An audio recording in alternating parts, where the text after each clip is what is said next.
denizens of the night. Welcome to a special episode of Christmas cheer and levity. Broadcasting live from a dim corner of Santa's workshop, I will be your guide as you drift off into restful slumber. Tonight, instead of keeping you awake, I thought it might be nice to completely turn this thing on its head and read you some sweet classic short stories by a fire. You may have heard these stories before, but if you haven't, you're in for a treat. First is The Gift of the Magi, written by O. Henry. It's a humorous tale of the sacrifices we make for those we truly love. After that, we'll hear one I discovered just this year, A Christmas Dream, written by Louisa M. Alcott. It's the story of a little girl who comes to appreciate what she has and learns the wonder of giving to others through a fantastic dream on Christmas Eve and a special surprise the following day. Finishing the collection, we'll hear that familiar old poem, A Visit from St.Nicholas, written by Clement Clarke Moore. Usually, I like to reappear after the stories for a final word. But tonight, you'll hear no more from me after this. After our stories, we shall hear a few hours of the sound of wind and snow outside the window as we snuggle deeper under the blankets and sleep soundly. Before I go, I want to thank you for all your support this year. I've enjoyed reading your comments, and it's my pleasure to entertain you. If I've managed to make you smile, or better yet, leave the hallway light on just once this year, then it was all worth it. Enjoy.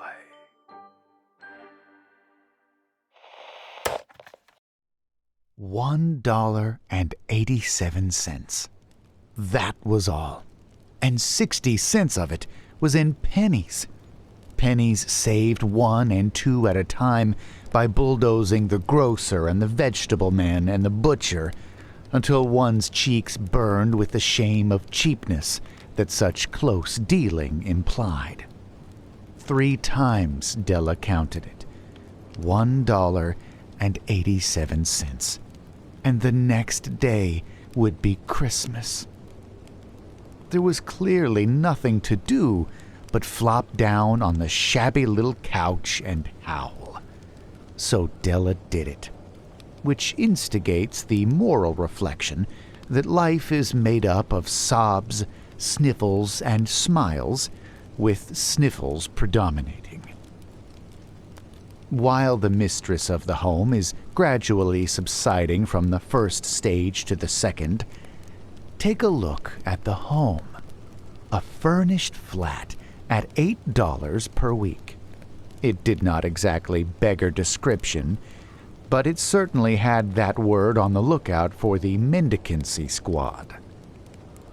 In the vestibule below was a mailbox into which no letter would go, and a doorbell from which no mortal finger could coax a ring. Also appertaining thereunto was a card bearing the name Mr. James Dillingham Young. The Dillingham had been flung to the breeze during a former period of prosperity when its possessor was being paid $30 per week. Now, when the income was shrunk to $20, though, they were thinking seriously of contracting to a modest and unassuming D. But whenever Mr. James Dillingham Young came home and reached his flat above, he was called Jim and greatly hugged by Mrs. James Dillingham Young, already introduced to you as Della, which is all very good. Della finished her cry and attended to her cheeks with the powder rag. She stood by the window and looked out dully at a gray cat walking a gray fence in a gray backyard. Tomorrow would be Christmas Day, and she had only $1.87 with which to buy Jim a present. She had been saving every penny she could for months, with this result. $20 a week doesn't go far. Expenses had been greater than she had calculated. They always are. Only $1.87 to buy a present for Jim. Her Jim. Many a happy hour she had spent planning for something nice for him. Something fine and rare and sterling. Something just a little bit near to being worthy of the honor of being owned by Jim. There was a pier glass between the windows of the room. Perhaps you've seen a pier glass in an $8 flat. A very thin and very agile person may, by observing his reflection in a rapid sequence of longitudinal strips, obtain a fairly accurate conception of his looks. Della, being slender, had mastered the art. Suddenly, she whirled from the window and stood before the glass. Her eyes were shining brilliantly, but her face had lost its color within 20 seconds. Rapidly, she pulled down her hair and let it fall to its full length.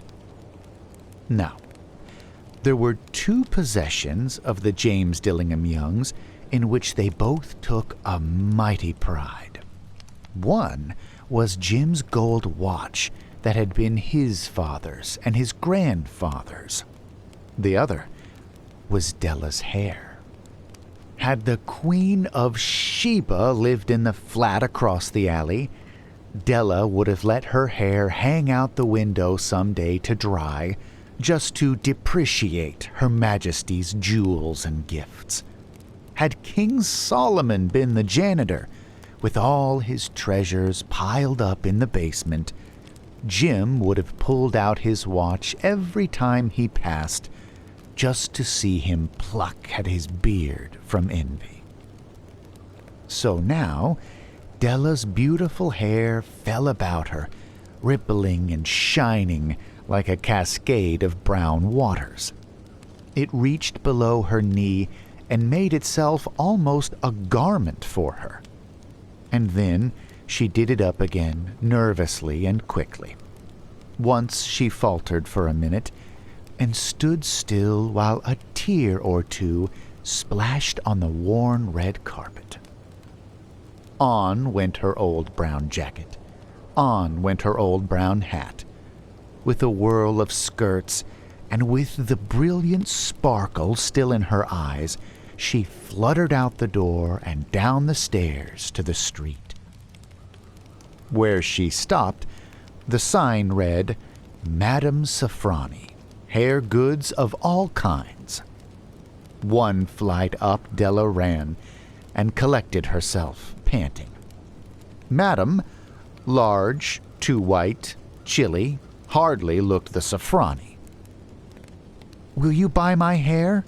asked Della. "I buy hair," said Madame. "Take your hat off and let's have a sight at the looks of it." Down rippled the brown cascade. $20, said Madame, lifting the mass with a practiced hand. "Give it to me quick," said Della.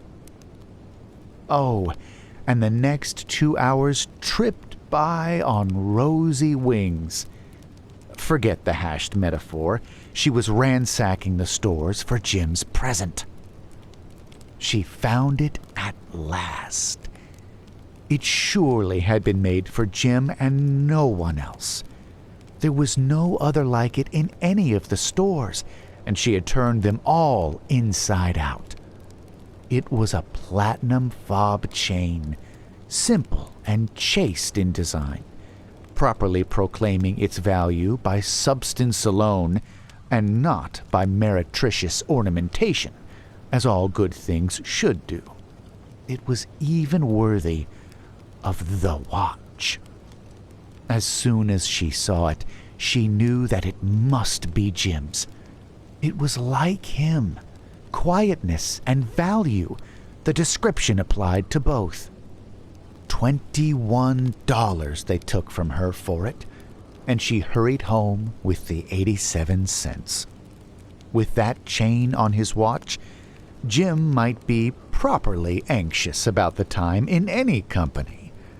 Grand as the watch was, he sometimes looked at it on the sly, on account of the old leather strap that he used in place of a chain. When Della reached home, her intoxication gave way a little to prudence and reason. She got out her curling irons and lighted the gas and went to work repairing the ravages made by generosity added to love, which is always a tremendous task, dear friends, a mammoth task. Within 40 minutes, her head was covered with tiny, close-lying curls that made her look wonderfully like a truant schoolboy. She looked at her reflection in the mirror long, carefully and critically. "If Jim doesn't kill me," she said to herself, "before he takes a second look at me, he'll say I look like a Coney Island chorus girl. But what could I do? Oh, what could I do with $1.87? At 7 o'clock, the coffee was made, and the frying pan was on the back of the stove, hot and ready to cook the chops. Jim was never late. Della doubled the fob chain in her hand and sat on the corner of the table near the door that he always entered. Then she heard his step on the stair away down on the first flight, and she turned white for just a moment. She had a habit of saying a little silent prayer about the simplest everyday things, and now she whispered, "Please, God, make him think I'm still pretty." The door opened, and Jim stepped in and closed it. He looked thin and very serious. Poor fellow, he was only 22, and to be burdened with a family. He needed a new overcoat, and he was without gloves. Jim stopped inside the door, as immovable as a setter at the scent of quail. His eyes were fixed upon Della, and there was an expression in them that she could not read, and it terrified her. It was not anger, nor surprise, nor disapproval, nor horror, nor any of the sentiments that she had been prepared for. He simply stared at her fixedly, with that peculiar expression on his face. Della wriggled off the table and went for him. "Jim, darling," she cried, "don't look at me that way. I had my hair cut off and sold because I couldn't have lived through Christmas without giving you a present. It'll grow out again. You won't mind, will you? I just had to do it. My hair grows awfully fast. Say Merry Christmas, Jim, and let's be happy. You don't know what a beautiful, nice gift I've got for you." "You've cut off your hair?" asked Jim, laboriously, as if he had not arrived at that patent fact yet, even after the hardest mental labor. "Cut it off and sold it," said Della. "Don't you like me just as well anyhow? I'm me without my hair, ain't I?"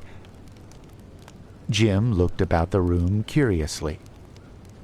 "You say your hair is gone," he said, with an air almost of idiocy. "You needn't look for it," said Della. "It's sold, I tell you. Sold and gone too. It's Christmas Eve, boy. Be good to me, for it went for you. Maybe the hairs of my head were numbered. she went on with sudden sweetness. But nobody could ever count my love for you. Shall I put on the chops, Jim? Out of his trance, Jim seemed quickly to wake. He enfolded his Della. For 10 seconds, let us look with discreet scrutiny upon some inconsequential object in the other direction. $8 a week or $1 million a year, what is the difference? A mathematician or a wit would give you the wrong answer. The Magi brought valuable gifts, but that was not among them. This dark assertion will be illuminated later on. Jim drew a package from his overcoat pocket and threw it upon the table.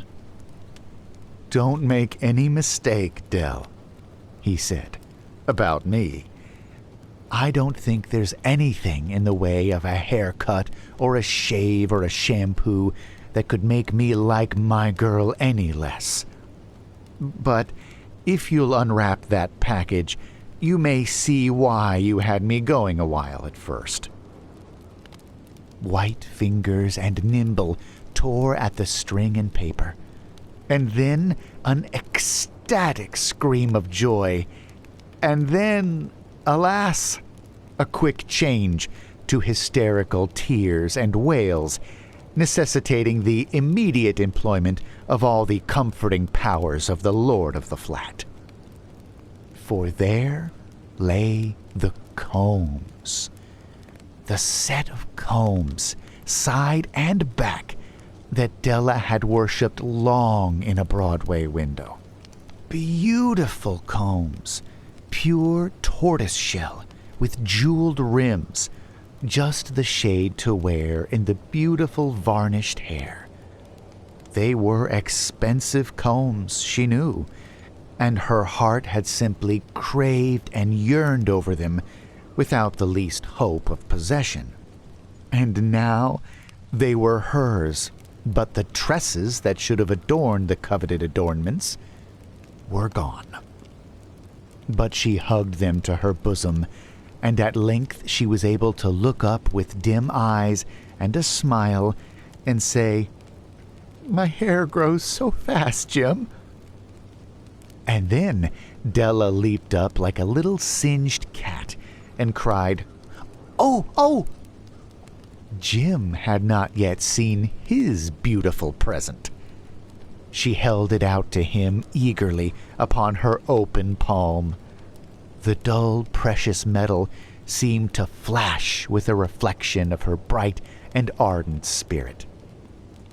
"Isn't it a dandy, Jim? I hunted all over town to find it.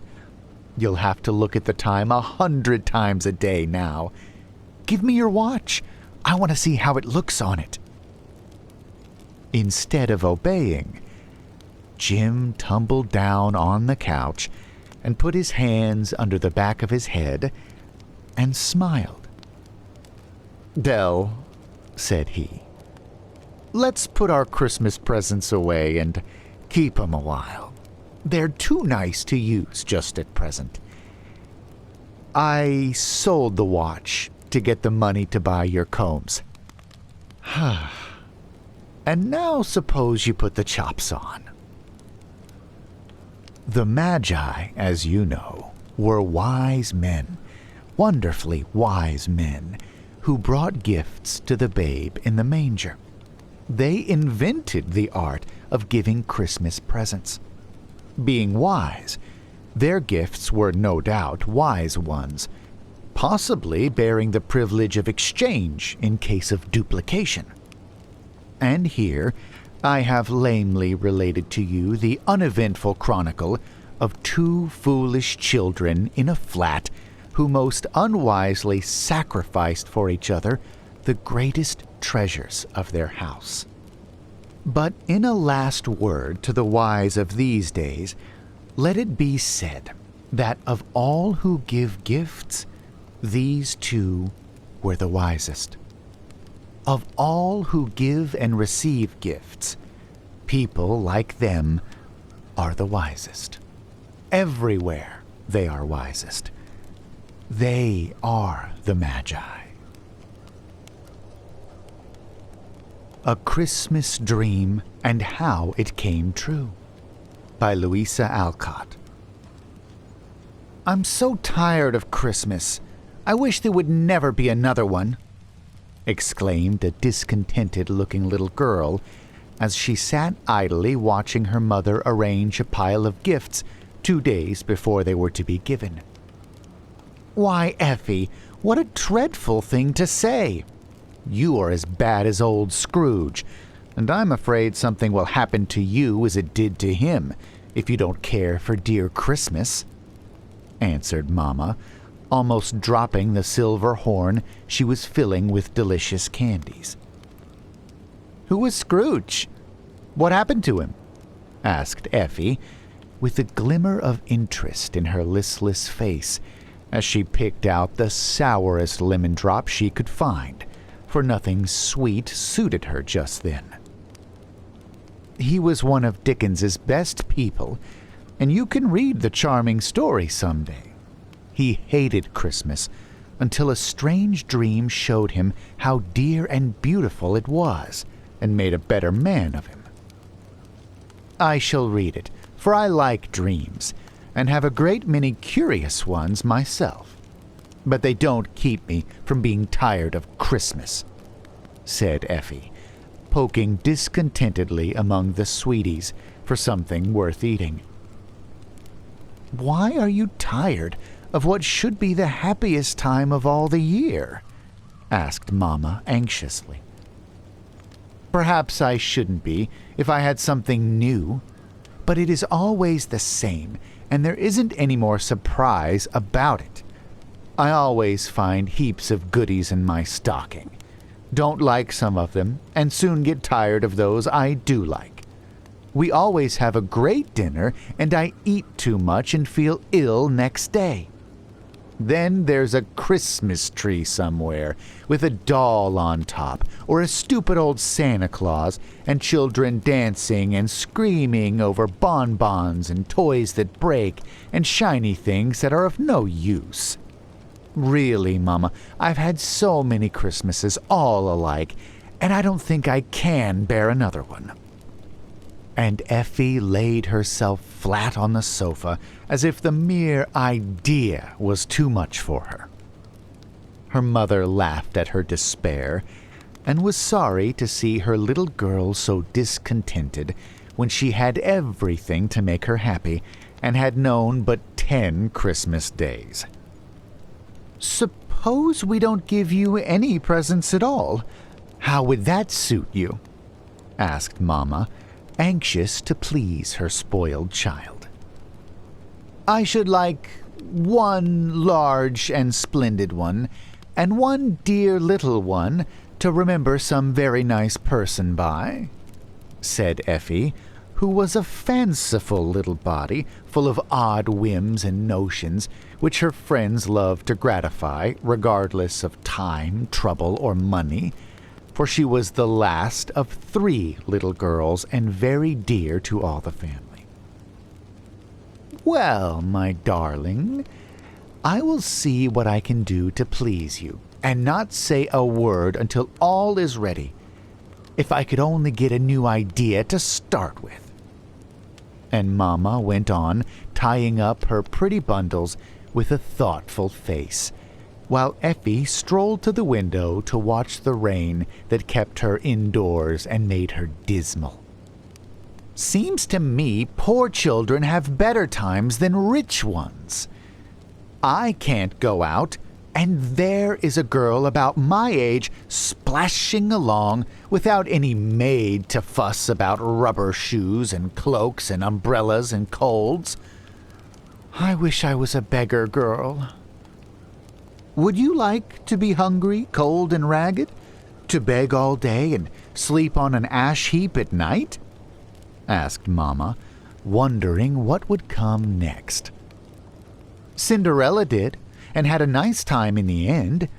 This girl out here has a basket of scraps on her arm and a big old shawl all around her, and doesn't seem to care a bit, though the water runs out of the toes of her boots. She goes paddling along, laughing at the rain and eating a cold potato, as if it tasted nicer than the chicken and ice cream I had for dinner. Yes, I do think poor children are happier than rich ones. So do I sometimes.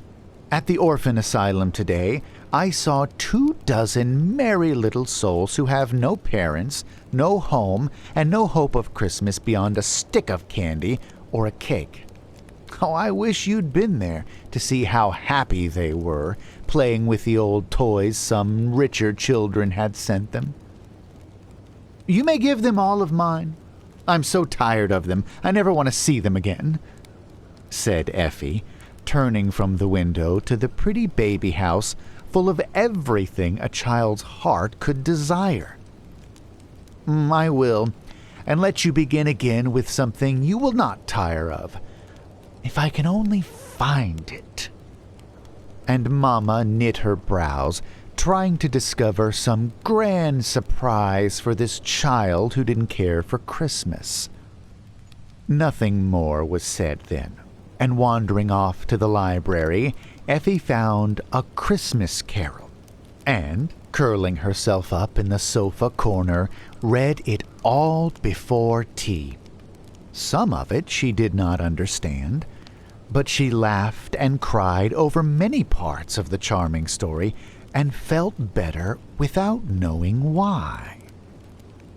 All the evening she thought of poor Tiny Tim, Mrs. Cratchit with the pudding, and the stout old gentleman who danced so gaily that his legs twinkled in the air. Presently, bedtime arrived. "Come now and toast your feet," said Effie's nurse, "while I do your pretty hair and tell stories. I'll have a fairy tale tonight, a very interesting one," commanded Effie, as she put on her blue silk wrapper and little fur-lined slippers to sit before the fire and have her long curls brushed. So the nurse told her best tales, and when, at last, the child lay down under the lace curtains, her head was full of a curious jumble of Christmas elves, poor children, snowstorms, sugar plums, and surprises. So it is no wonder that she dreamed all night, and this was the dream which she never quite forgot. She found herself sitting on a stone in the middle of a great field, all alone. The snow was falling fast, a bitter wind whistled by, and night was coming on. She felt hungry, cold, and tired, and did not know where to go nor what to do. "I wanted to be a beggar girl, and now I am one, but I don't like it, and wish somebody would come and take care of me. I don't know who I am, and I think I must be lost," thought Effie, with the curious interest one takes in one's self in dreams. But the more she thought about it, the more bewildered she felt. Faster fell the snow, colder blew the wind, darker grew the night, and poor Effie made up her mind that she was quite forgotten and left to freeze alone. The tears were chilled on her cheeks, her feet felt like icicles, and her heart died within her, so hungry, frightened, and forlorn was she. Laying her head on her knees, she gave herself up for lost, and sat there with the great flakes fast turning her to a little white mound, when suddenly the sound of music reached her, and starting up, she looked and listened with all her eyes and ears. Far away, a dim light shone, and a voice was heard singing. She tried to run toward the welcome glimmer, but could not stir, and stood like a small statue of expectation, while the light drew nearer and the sweet words of the song grew clearer. From our happy home, through the world we roam, 1 week in all the year, making winter spring with the joy we bring, for Christmas tide is here. Now the eastern star shines from afar to light the poorest home. Hearts warmer grow, gifts freely flow, for Christmas tide has come. Now gay trees rise before young eyes, abloom with tempting cheer. Blithe voices sing, and blithe bells ring, for Christmas tide is here. O happy chime, O blessed time, that draws us all so near. Welcome, dear day, all creatures say, for Christmas tide is here. A child's voice sang. A child's hand carried the little candle, and in the circle of soft light it shed, Effie saw a pretty child coming to her through the night and snow. A rosy, smiling creature, wrapped in white fur, with a wreath of green and scarlet holly on its shining hair, the magic candle in one hand, and the other outstretched, as if to shower gifts and warmly press all other hands. Effie forgot to speak as this bright vision came nearer, leaving no trace of footsteps in the snow, only lighting the way with its candle and filling the air with the music of its song.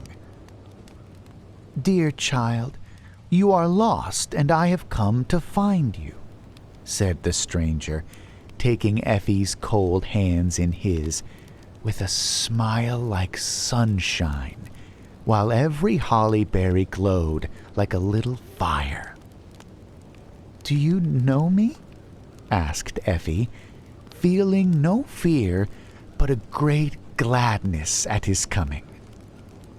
"I know all children, and go to find them, for this is my holiday, and I gather them from all parts of the world to be merry with me once a year." "Are you an angel?" asked Effie, looking for the wings.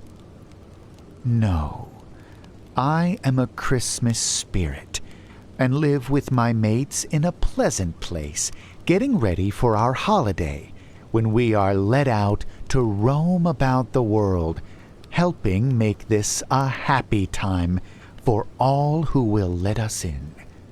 Will you come and see how we work?" "I will go anywhere with you.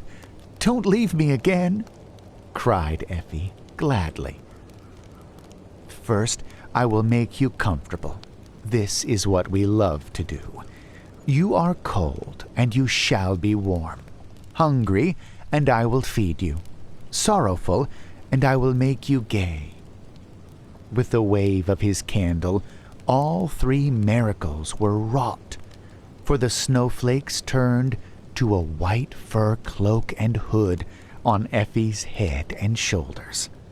A bowl of hot soup came sailing to her lips, and vanished when she had eagerly drunk the last drop. And suddenly the dismal field changed to a new world, so full of wonders that all her troubles were forgotten in a minute.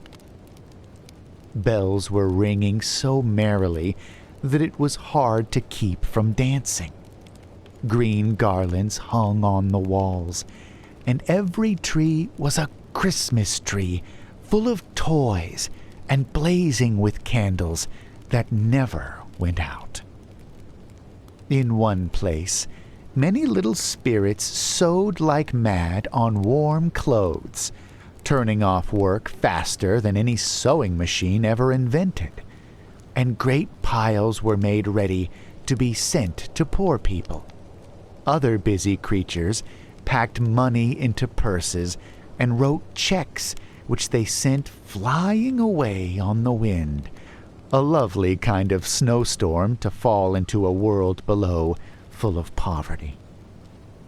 Older and graver spirits were looking over piles of little books in which the records of the past year were kept, telling how different people had spent it and what sort of gifts they deserved. Some got peace, some disappointment, some remorse and sorrow, some great joy and hope. The rich had generous thoughts sent them, the poor gratitude and contentment. Children had more love and duty to parents, and parents renewed patience, wisdom, and satisfaction for and in their children. No one was forgotten. "Please tell me what splendid place this is," asked Effie, as soon as she could collect her wits after the first look at all these astonishing things. "This is the Christmas world, and here we work all the year round, never tired of getting ready for the happy day. See, these are the saints just setting off, for some have far to go, and the children must not be disappointed." As he spoke, the spirit pointed to 4 gates, out of which 4 great sleighs were just driving, laden with toys, while a jolly old Santa Claus sat in the middle of each, drawing on his mittens and tucking up his wraps for a long, cold drive. "Why, I thought there was only one Santa Claus, and even he was a humbug," cried Effie, astonished at the sight. "Never give up your faith in the sweet old stories, even after you come to see that they are only the pleasant shadow of a lovely truth." Just then the sleighs went off with a great jingling of bells and pattering of reindeer hoofs, while all the spirits gave a cheer that was heard in the lower world, where people said, "Hear the stars sing." "I never will say there isn't any Santa Claus again. Now, show me more." "You will like to see this place, I think, and may learn something here, perhaps." The spirit smiled as he led the way to a little door, through which Effie peeped into a world of dolls. Baby houses were in full blast, with dolls of all sorts going on like live people. Waxen ladies sat in their parlors elegantly dressed. Other dolls cooked in the kitchens. Nurses walked out with the bits of dollies, and the streets were full of tin soldiers marching, wooden horses prancing, express wagons rumbling, and little men hurrying to and fro. Shops were there, and tiny people buying legs of mutton, pounds of tea, mites of clothes, and everything dolls use or wear or want. But presently she saw that in some ways the dolls improved upon the manners and customs of human beings, and she watched eagerly to learn why they did these things. A fine Paris doll, driving in her carriage, took up a black-worsted Dinah, who was hobbling along with a basket of clean clothes, and carried her to her journey's end, as if it were the proper thing to do. Another interesting doll made of china took off her comfortable red cloak and put it round a poor wooden creature done up in a paper shift, and so badly painted that its face would have sent some babies into fits. Seems to me I once knew a rich girl who didn't give her things to poor girls. I wish I could remember who she was and tell her to be as kind as that china doll," said Effie, much touched at the sweet way the pretty creature wrapped up the poor soul, then ran off in her little gray gown to buy a shiny chicken on a wooden platter for her old mother's dinner. We recall these things to people's minds by dreams. I think the girl you speak of won't forget this one." And the spirit smiled, as if he enjoyed some joke which she did not get. A little bell rang as she looked, and away scampered the children into the red and green schoolhouses with the roof that lifted up, so one could see how nicely they sat at their desks with mites of books, or drew on the inch-square blackboards with crumbs of chalk. "They know their lessons very well, and are as still as mice. We make a great racket at our school and get bad marks every day. I shall tell the girls they'd better mind what they do, or their dolls will be better scholars than they are," said Effie, much impressed, as she peeped in and saw no rod in the hand of the little mistress, who looked up and shook her head at the intruder, as if begging her to go away before the order of the school was disturbed. Effie retired at once, but could not resist one look in at the window of a fine mansion, where the family were at dinner. The children behaved so well at the table, and never grumbled a bit when their mamma said they could not have any more fruit. "Now, show me something else," she said, as they came again to the low door that led out of Doll-land.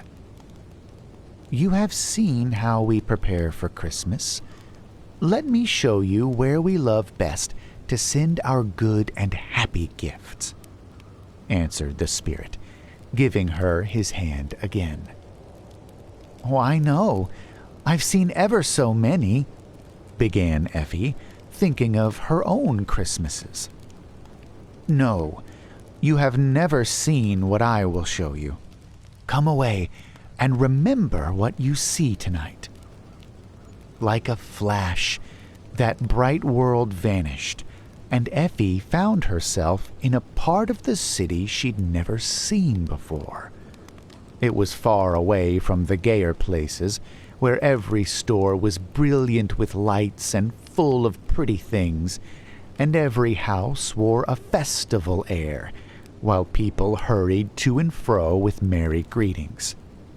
It was down among the dingy streets where the poor lived, and where there was no making ready for Christmas. Hungry women looked in at the shabby shops, longing to buy meat and bread, but empty pockets forbid it. Tipsy men drank up their wages in the bar rooms, and in many cold, dark chambers little children huddled under the thin blankets, trying to forget their misery by sleeping. No nice dinners filled the air with savory smells. No gay trees dropped toys and bonbons into eager hands. No little stockings hung in rows beside the chimney-piece, ready to be filled. No happy sounds of music, gay voices, and dancing feet were heard, and there were no signs of Christmas anywhere. "Don't they have any cheer in this place?" asked Effie, shivering as she held tight the spirit's hand, following where he led her. "We come to bring it. Let me show you our best workers." And the spirit pointed to some sweet-faced men and women who came stealing into the poorhouses, working such beautiful miracles that Effie could only stand and watch. Some slipped money into the empty pockets and sent the happy mothers to buy all the comforts they needed. Others led the drunken men out of temptation and took them home to find safer pleasures there. Fires were kindled on cold hearths, tables spread with food as if by magic, and warm clothes wrapped around shivering limbs. Flowers suddenly bloomed in the chambers of the sick. Old people found themselves remembered. Sad hearts were consoled by a tender word, and wicked ones softened by the story of one who forgave all trespasses. But the sweetest work was for the children, and Effie held her breath to watch these human fairies hang up and fill the little stockings without which a child's Christmas is not perfect, putting in things that once she would have thought very humble presents, but which now seemed beautiful and precious because these poor babies had nothing. "That is so beautiful.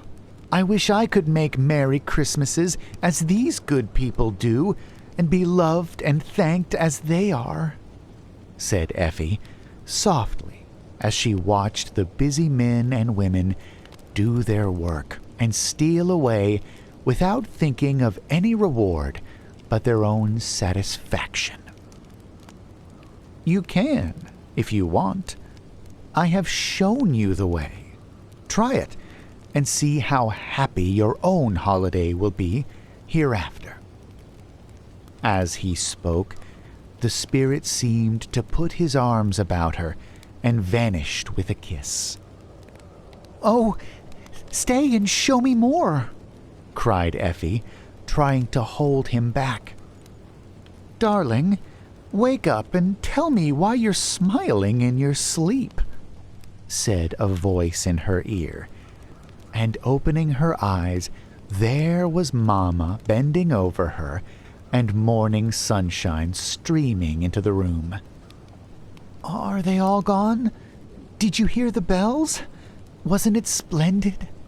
she asked, rubbing her eyes and looking about her for the pretty child who was so real and sweet. "You have been dreaming at a great rate, talking in your sleep, laughing and clapping your hands as if you were cheering someone. Tell me, what was so splendid?" said Mama, smoothing the tumbled hair and lifting up the sleepy head. Then, while she was being dressed, Effie told her dream, and the nurse thought it very wonderful. But Mama smiled to see how curiously things the child had thought, read, heard, and seen through the day were mixed up in her sleep. "The spirit said I could work lovely miracles if I tried, but I don't know how to begin, for I have no magic candle to make feasts appear and light up groves of Christmas trees as he did," said Effie sorrowfully. "Yes, you have. We will do it. We will do it."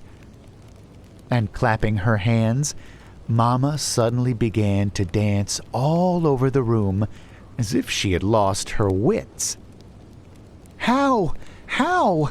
You must tell me, Mama," cried Effie, dancing after her and ready to believe anything possible when she remembered the adventures of the past night. "I've got it! I've got it! The new idea! A splendid one, if I can only carry it out!" And Mama waltzed the little girl round till her curls flew wildly in the air, while the nurse laughed as if she would die. "Tell me! Tell me!" shrieked Effie. "No, no, it is a surprise, a grand surprise for Christmas Day," sung Mama, evidently charmed with her happy thought. "Now, come to breakfast, for we must work like bees if we want to play spirits tomorrow. You and Nurse will go out shopping and get heaps of things, while I arrange matters behind the scenes." They were running downstairs as Mama spoke, and Effie called out breathlessly, "It won't be a surprise, for I know you are going to ask some poor children here and have a tree or something. It won't be like my dream, for they had ever so many trees and more children than we can find anywhere. There will be no tree, no party, no dinner in this house at all, and no presents for you. Won't that be a surprise?" And Mama laughed at Effie's bewildered face. "Do it. I shall like it, I think, and I won't ask any questions, so it will all burst upon me when the time comes," she said, and she ate her breakfast thoughtfully, for this really would be a new sort of Christmas. All that morning, Effie trotted after her nurse in and out of shops, buying dozens of barking dogs, woolly lambs and squeaking birds, tiny tea sets, jolly picture books, mittens and hoods, dolls and candy. Parcel after parcel was sent home, but when Effie returned, she saw no trace of them, though she looked everywhere. The nurse chuckled, but wouldn't give a hint, and went out again in the evening with a long list of more things to buy, while Effie wandered forlornly about the house, missing the usual merry stir that went before the Christmas dinner and the evening fun.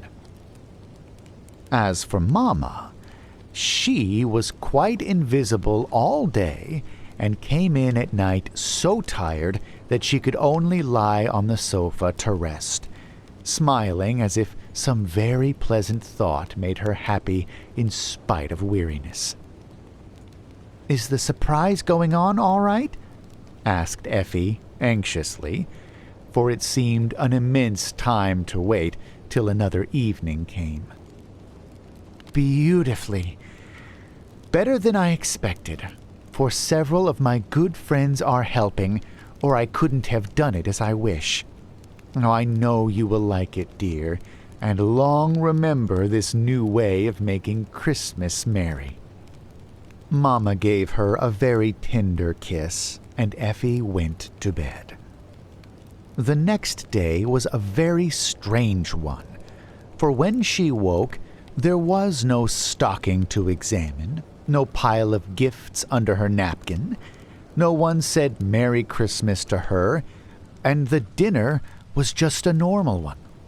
Mama vanished again, and the nurse kept wiping her eyes and saying, "The dear things, it's the prettiest idea I ever heard of. No one but your blessed Ma could have done it." "Do stop, nurse, or I'll go crazy because I don't know the secret," cried Effie more than once, and she kept her eye on the clock, for at 7 in the evening the surprise was to begin.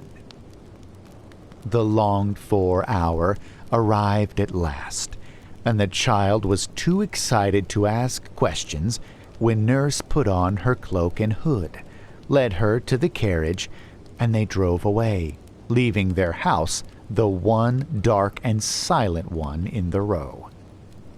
"I feel like the girls in the fairy tales who are let off to strange places and see fine things," said Effie in a whisper as they jingled through the merry streets. "Ah, my dearie, it is like a fairy tale, I do assure you, and you will see finer things than most children will tonight.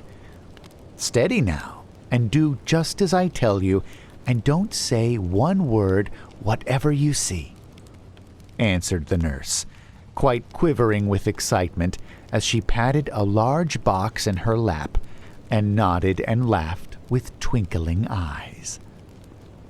They drove into a dark yard, and Effie was led through a back door to a little room, where the nurse coolly proceeded to take off not only her cloak and hood, but her dress and shoes also. Effie stared and bit her lips, but kept still until out of the box came a little white fur coat and boots, a wreath of holly leaves and berries, and a candle with a frill of gold paper around it. A long "Oh" escaped her then, and when she was dressed and saw herself in the mirror, she started back, exclaiming, "Why, nurse, I look like the spirit in my dream."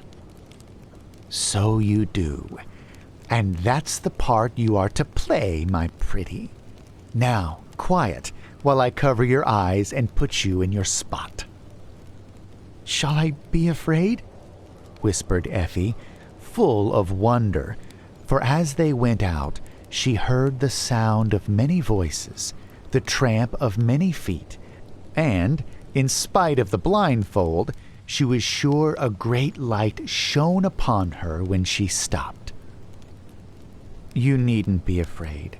I shall stand close by, and your ma will be there."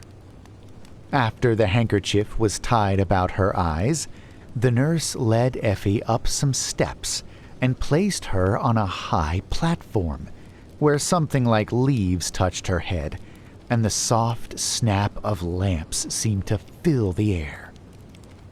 Music began as soon as the nurse clapped her hands.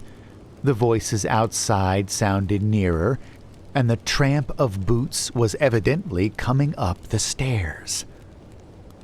"Now, my precious, look and see how you and your dear ma have made a Merry Christmas for them that needed it."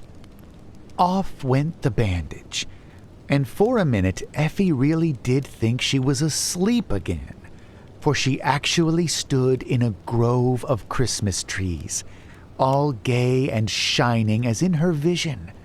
12 on a side, in 2 rows down the room, stood the little pines, each on its low table, and behind Effie a taller one rose to the roof, hung with wreaths of popcorn, apples, oranges, horns of candy, and cakes of all sorts, from sugary hearts to gingerbread jumbos. On the smaller trees, she saw many of her own discarded toys and those the nurse bought, as well as heaps that seemed to have rained down straight from that delightful Christmas country where she felt as if she was again. "How splendid! Who is it for? What is that noise? Where is Mama?" cried Effie, pale with pleasure and surprise, as she stood looking down the brilliant little street from her high place. Before the nurse could answer, the doors at the far end flew open, and in marched 24 little blue-gowned orphan girls, singing sweetly until amazement changed the song to cries of joy and wonder as the shining spectacle appeared. While they stood staring with round eyes at the wilderness of pretty things about them, Mama stepped up beside Effie, and holding her hand tightly to give her courage, told the story of the dream in a few simple words, ending in this way. "So my little girl wanted to be a Christmas spirit too, and make this a happy day for those who had not as many pleasures and comforts as she has. She likes surprises, and we planned this one for you all. She shall play the good fairy and give each of you something from this tree, after which everyone will find her own name on a small tree and can go to enjoy it in her own way. March by, my dears, and let us fill your hands." Nobody told them to do it, but all the hands were clapped heartily before a single child stirred. Then, one by one, they came to look up wonderingly at the pretty giver of the feast, as she leaned down to offer them great yellow oranges, red apples, bunches of grapes, bonbons and cakes, till everything was gone, and a double row of smiling faces turned toward her as the children filed back to their places in the orderly way they'd been taught. Then each was led to her own tree by the good ladies who had helped Mama with all their hearts, and the happy hubbub that arose would have satisfied even Santa Claus himself. Shrieks of joy, dances of delight, laughter and tears, for some tender little things could not bear so much pleasure at once, and sobbed with mouths full of candy and hands full of toys. How they ran to show one another their new treasures! How they peeped and tasted, pulled and pinched, until the air was full of strange noises, the floor covered with papers, and the little trees left empty of everything but candles. "I don't think heaven can be any gooder than this," sighed one small girl, as she looked around her in a blissful haze, holding her full apron with one hand, while she luxuriously carried sugar plums to her mouth with the other. "Is that a true angel up there?" asked another, fascinated by the little white figure with the wreath on its shining hair, who in some mysterious way had been the cause of all this merrymaking. "I wish I dared to go and kiss her for this splendid party," said an injured child, leaning on her crutch as she stood near the steps, wondering how it seemed to sit in a mother's lap, as Effie was doing, while she watched the happy scene before her. Effie heard her, and remembering Tiny Tim, ran down and put her arms about the pale child, kissing the wistful face, as she said sweetly, "You may, but Mama deserves the thanks. She did it all. I only dreamed about it." Injured Katy felt as if a true angel was embracing her, and could only stammer out her thanks, while the other children ran to see the pretty spirit and touch her soft dress until she stood in a crowd of blue gowns, laughing as they held up their gifts for her to see and admire. Mama leaned down and whispered one word to the older girls, and suddenly they all took hands to dance around Effie, singing as they skipped. It was a pretty sight, and the ladies found it hard to break up the happy party, but it was late for small people, and too much fun is a mistake. So the girls fell into line, and many a hungry childish heart felt as if the touch of those tender lips was their best gift. Effie shook so many small hands that her own tingled, and when Katy came, she pressed a small doll into Effie's hand, whispering, "You didn't have a single present, but we had lots. Keep this. It's the prettiest thing I've got." "I will," answered Effie, and held it tightly until the last smiling face was gone, the surprise all over, and she safe in her own bed, too tired and happy for anything but sleep. "Mama, it was a beautiful surprise, and I thank you so much. I don't see how you did it, but I like it best of all the Christmases I ever had, and mean to make one every year. I had my splendid big present, and here is the dear little one to keep for love of poor Katy, so even that part of my wish came true." And Effie fell asleep with a happy smile on her lips, her one humble gift still in her hand, and a new love for Christmas in her heart that never changed through a long life spent in doing good. 'Twas the night before Christmas, when all through the house not a creature was stirring, not even a mouse. The stockings were hung by the chimney with care, in hopes that St. Nicholas soon would be there.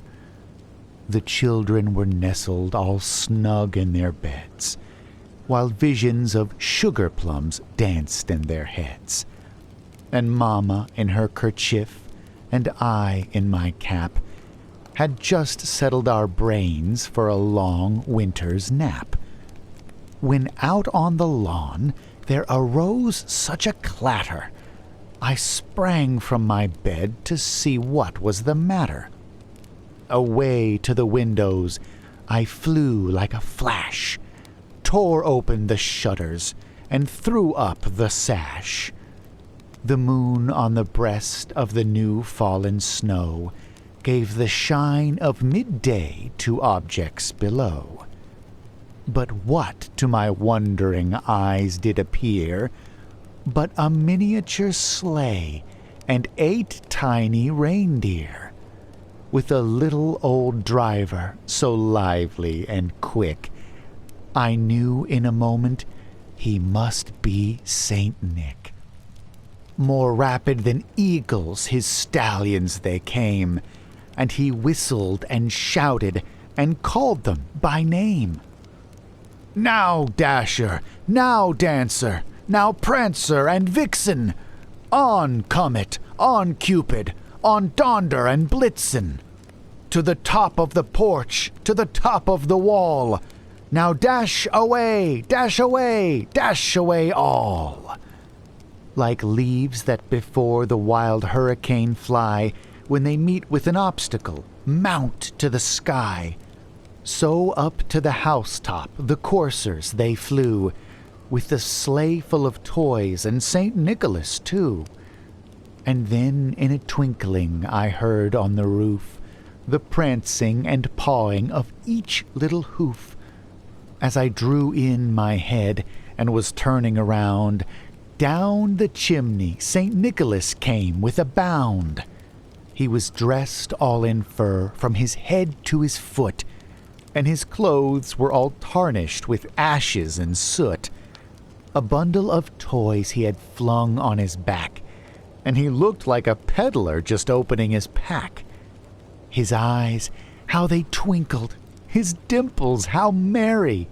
His cheeks were like roses, his nose like a cherry. His droll little mouth was drawn up like a bow, and the beard on his chin was as white as the snow. The stump of a pipe he held tight in his teeth, and the smoke it encircled his head like a wreath. He had a broad face and a little round belly that shook when he laughed like a bowl full of jelly.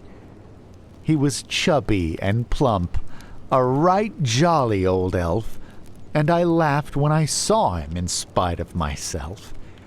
A wink of his eye and a twist of his head soon gave me to know I had nothing to dread. He spoke not a word, but went straight to his work, and filled all the stockings, then turned with a jerk, and laying his finger aside of his nose, and giving a nod, up the chimney he rose. He sprang to his sleigh, to his team gave a whistle, and away they all flew like the down of a thistle.